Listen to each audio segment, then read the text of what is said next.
ঈদের পর থেকে অস্থির চালের বাজার। পর্যাপ্ত সরবরাহ থাকলেও মোকামেও বেড়েছে চালের দাম। কুষ্টিয়া ও নওগাঁয় সব ধরনের চালের দাম বেড়েছে ৩ থেকে ৪ টাকা। এদিকে তাদের অভিযোগ, বিলার আর পাইকারি ব্যবসায়ীদের সিন্ডিকেটের কারসাজিতে বেড়েছে দাম।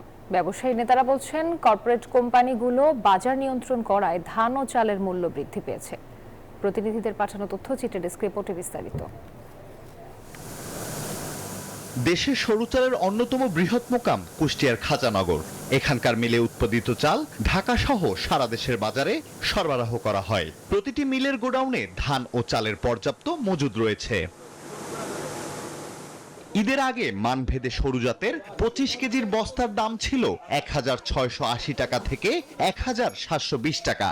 2 সপ্তাহের ব্যবধানে একই মানের চাল বিক্রি হচ্ছে ১,৮২০ টাকা থেকে ১,৯০০ টাকা। মিলারদের দাবি, মিল গেটে প্রতি কেজি চালের দাম বেড়েছে ৩ থেকে ৪ টাকা।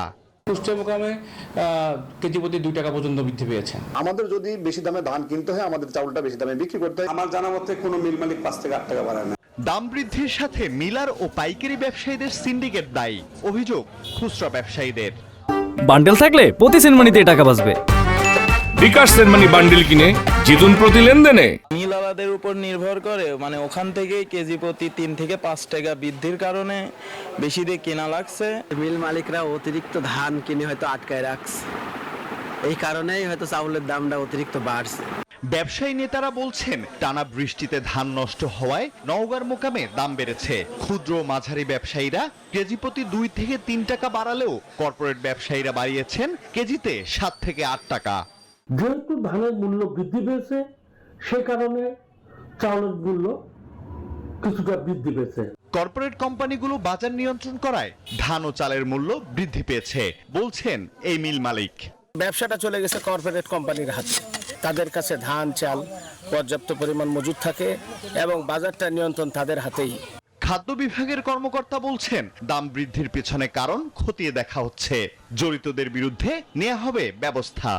এই বিষয়টা আমাদের দৃষ্টিগোচর হওয়ার সাথে সাথেই আমরা মাঠ পর্যায়ে এই বিষয়গুলো আবার নিবিড়ভাবে পর্যবেক্ষণ করছি। চালের অস্বাভাবিক দাম বৃদ্ধিতে ক্ষোভ প্রকাশ করেছেন সাধারণ ভোক্তারা। নিয়মিত বাজার মনিটরিং এর দাবি তাদের। আলহাদি খান, ডেস্ক রিপোর্ট, নিউজ 24।